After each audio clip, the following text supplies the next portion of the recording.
Hello guys, magandang araw.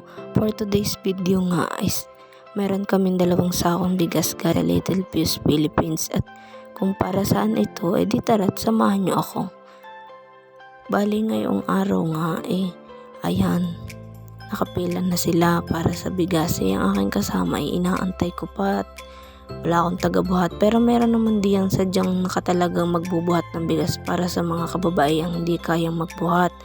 Ako na merong sadya kaya inaantay ko muna. Medyo mahaba-haba na din ang pila dyan, kaya ayan, tingnan nyo naman ang bigas.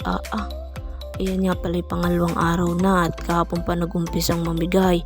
Marami nang nakapag-uwi. Ako ngayon lang pumasok dahil ako kahapon naka-rest day, kaya ngayon ako kukuha ng akin. Bali 20 kilos para sa mga regular at 10 kilos naman para sa mga contractual o yung probationary. Tama kayo nung narinig, halos lahat ay merong makukuhang bigas maliban na lang doon sa mga recently lang na herd, kagaya nitong June lang.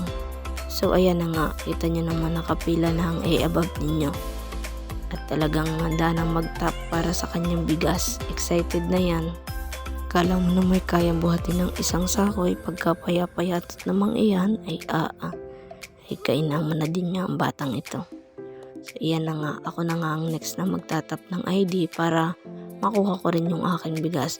Bali sila nga lang yung mga kalalakihan diyan, kanya-kanyang buhat na ng kanya-kanyang bigas. At dahil nga sa dami ng empleyado hindi na kayang buhatin ng iba, di kanya-kanyang diskarte na laang. Di ayan na nga, at ginagayak na ni kuyang ang aming bigas. Nakapila din kami dyan sa likod na sunod-sunod para kuhunin ang kanya-kanya. Tari na nga ang akin. Pasensya na kayo sa aking video at medyo magalaw. Nahihiya ang magbibideo. Bali iyan na nga, binigay na sa akin ng cellphone at kanyang binuhat na. Kami pababa na din sa may gate 1 ng building 1 sa company. Bali, ari nga palang bigas na doon namin ikakarga sa kanyang motor.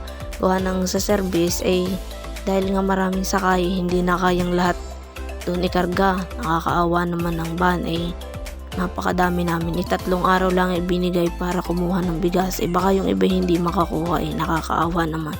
Kaya ang amin kinarga na lang namin sa motor. Kaya tingnan ninyo magpasang-pasang.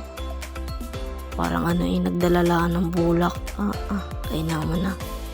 Awa-awa ang motor. Pero kahit pa yan anong bigat, basta bigas na ayuda, talagang idadalhin. Bali ayan na nga, nakapakay na nga sa unahan. At ako hindi na din sumabay sa service dahil ako hindi na sa motor. Para kami diretso na.